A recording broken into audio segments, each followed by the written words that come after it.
नमस्कार दोस्तों। उम्मीद करती हूँ आप सभी लोग अपने अपने घरों में सकुशल होंगे और खुश होंगे। आज के इस वीडियो में हम टीचर स्टूडेंट की रिलेशनशिप की कड़ी को आगे बढ़ाते हुए हम बात करने जा रहे हैं कि क्या होता है जब कोई स्टूडेंट किसी टीचर को जवाब दे देता है या उसकी जो कही हुई बात पे उस पर क्वेश्चन मार्क उठाता है। कभी कभी ये भी कह देता है कि आप या तो चाहते ही नहीं है मैं आगे बढ़ूं या आप मेरा ये काम को आगे ही नहीं बढ़ाना देना चाहते हैं। तो ऐसे में क्या टीचर को गुस्सा करना चाहिए, क्या टीचर को डांटना चाहिए या शांत हो जाना चाहिए? मुझे जो लगता है, क्योंकि आजकल का जो स्टूडेंट है वो बहुत ही इम्पेशेंट है। पेशेंस नाम की उसमें चीज़ नहीं है और वो बहुत ही कहना चाहिए शॉर्टकट मेथड अपना के सक्सेस पा लेना चाहता है। वो ये चाहता है कि कैसे भी करके मार्क्स अच्छे से स्कोर कर ले, कम पढ़ के इतनी डेप्थ में ना जाके इम्पॉर्टेंट क्वेश्चंस को ही अटेम्प्ट करके सारी चीज़ें वो बहुत शॉर्ट उसमें करके और ये पा लेना चाहता है कि हाँ मैंने इतने परसेंटेज मुझे स्कोर कर लिए हैं। और फिर वो ये डिमांड करता है कि इंटरव्यू में आप प्लीज़ हमारी कुछ रेफरेंस दे दीजिएगा। ऐसी बहुत सारी चीज़ वो चाहते हैं, कोई सिफारिश कर दीजिएगा। अक्सर स्टूडेंट्स ऐसा ही करते हैं आजकल, क्योंकि वो डेप्थ में जाना ही नहीं चाहते। उनके पास इतना टाइम नहीं होता है कि वो उन रेफरेंस बुक्स को उठा के पढ़ें और उनको समझें, उनकी जो कहना चाहिए उनकी गहराई को, ताकि हम में जब तक कंसेप्ट क्लियर नहीं होगा तो हम आगे की चीज़ों को बहुत अच्छे से नहीं समझा पाएंगे और ना ही किसी को समझा पाएंगे।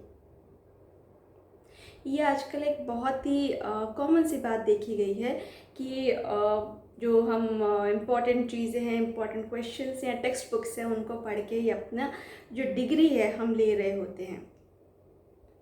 और अगर वहीं पे अगर डिसर्टेशन की बात करें, सिनॉप्सिस की बात करें या थीसिस की बात करें, तो स्टूडेंट को लगता है कि टीचर हमारे जो थीसिस है उसको रोक रहा है, आगे बढ़ने नहीं देना चाहता है, वो उसको कंप्लीट नहीं करा रहा है या उसका पेपर कम्युनिकेट नहीं कर रहा है।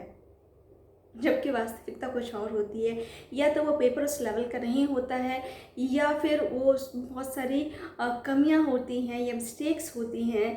तो अगर उसने कह दिया है कि आप इसको ठीक करके दीजिए, तो कई बार ऐसा सुनने में भी आता है कि स्टूडेंट ही कहता है कि सर आप प्लीज़ इसको ठीक कर दीजिए ना, आप कम्युनिकेट कर दीजिए।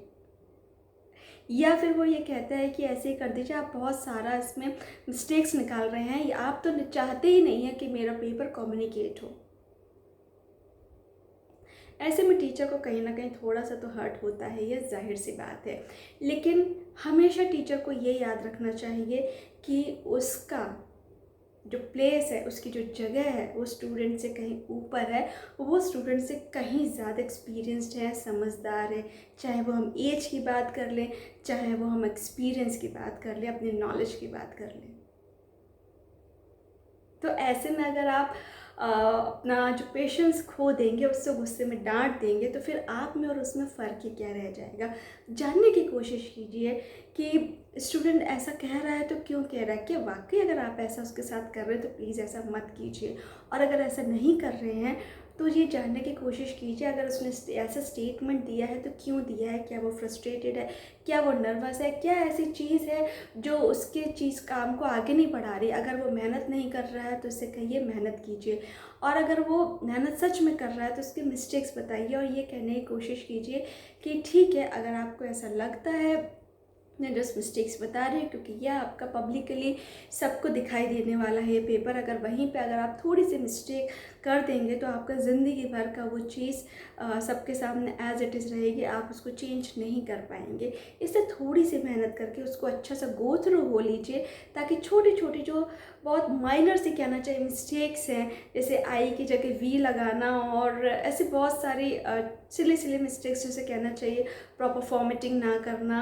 उनको तो बस ये लगता है कि बस कैसे हमने पेपर बना दिया, कैसे भी करके आप बस कम्युनिकेट कर दीजिए। और अगर आपका रिजेक्ट हो जाता है तो उस पर भी उनकी प्रॉब्लम कि आपने इतने अच्छे उसमें जर्नल में क्यों पब्लिश करवाने के लिए पेपर कम्युनिकेट किया, उसमें उनको भी प्रॉब्लम है।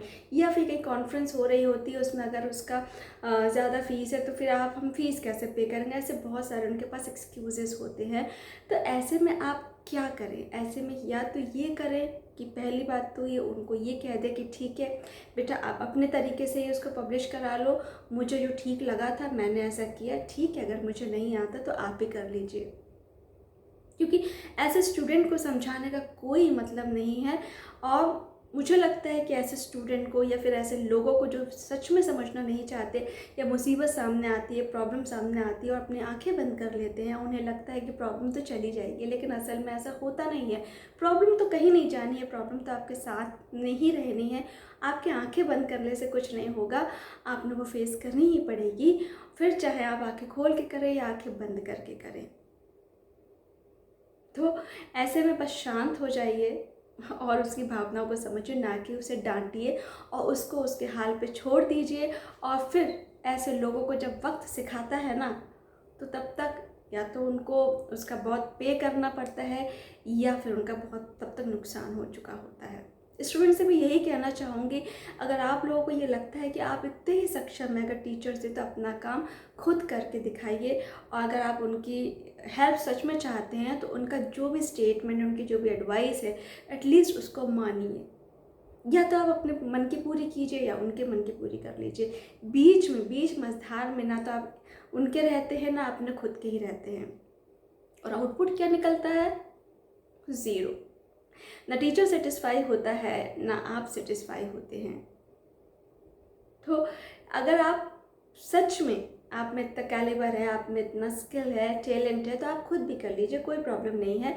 टीचर को तो इवन अच्छा ही लगेगा कि इसका स्टूडेंट इस लायक है कि वो खुद ही सारी चीज़ों को कर सकता है। इसके लिए ज़रूरत है आपको अवेयरनेस की, आपको उन एक्सपीरियंसेस की जो आपको पढ़ के या पूछ के लोगों से आएगा।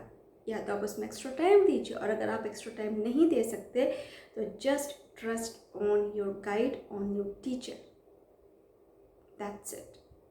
क्योंकि सक्सेस का कोई शॉर्टकट नहीं होता। इस तरह से आपकी हो सकता है आपकी थीसिस हो जाए, लेकिन बहुत टाइम बाद, 10 साल बाद, 15 साल बाद, जब आप अपना पेपर उठा के ही आपको गूगल नेट पे आप जब उसको देखेंगे तो आपको कभी कभी बहुत गिल्ट फील होगा कि कितना बेकार पेपर मैंने लिखा, फॉर्मेटिंग भी इसकी नहीं की। और तब आप अगर बहुत अच्छी पोजीशन पे हुए तो आपको कहीं ना कहीं वो गिल्ट होगा कि काश हम ये बात मान लिए होते, हमें उस समय बहुत जल्दी थी, थोड़ा सा एक्स्ट्रा टाइम दे के हमने इसको सही करके लिख लिया होता तो आज ये बात ना आती। तो जहाँ तक मुझे समझ में आता है, स्टूडेंट को कई बार समझाइए। अगर कई बार अच्छे से समझाने के बाद भी अगर आपको लगता है कि वो समझना ही नहीं चाहता, तो उनको हाल पे छोड़ दीजिए, क्योंकि वक्त ही है जो उनको सिखा सकता है। क्योंकि कुछ लोग बिना नुकसान उठाए कुछ सीखने की कोशिश ही नहीं करते हैं, या कुछ सीखने की जहमत ही नहीं उठाते हैं। इसलिए आप अपना काम कीजिए। कोई सुन रहा है, आपकी एडवाइस मान रहा है, तो उसे खूब अच्छे से दीजिए, पूरे दिलो जान से उसकी हेल्प कीजिए। और अगर किसी स्टूडेंट ने ये ठान ली है कि अगर आप उसकी चीज़ों को आगे नहीं बढ़ाना चाहते हैं, या तो उससे कहिए कि आप अपना गाइड चेंज कर लो, या फिर आप खुद ही कर लो। मुझे जितना आता था मैंने आपको बता दिया, दैट्स इट। लेकिन अपनी एक आइडेंटिटी ज़रूर बना के रखिए, क्योंकि ये आइडेंटिटी ही है जो आपको आगे जाके आपकी पहचान बनने वाली है। इसलिए शॉर्टकट मत अपनाइए, ना तो खुद अपनाइए और ना ही स्टूडेंट को अपनाने को भूलिए। नेक्स्ट कड़ी में हम कुछ इसी बात को आगे बढ़ाएंगे। तब तक के लिए इजाज़त चाहूँगी और उम्मीद करूँगी कि आप या तो खुद पे भरोसा रखिए या किसी दूसरे पे भरोसा रख के उसकी एडवाइस को मानते हुए अपना काम कीजिए। नमस्कार।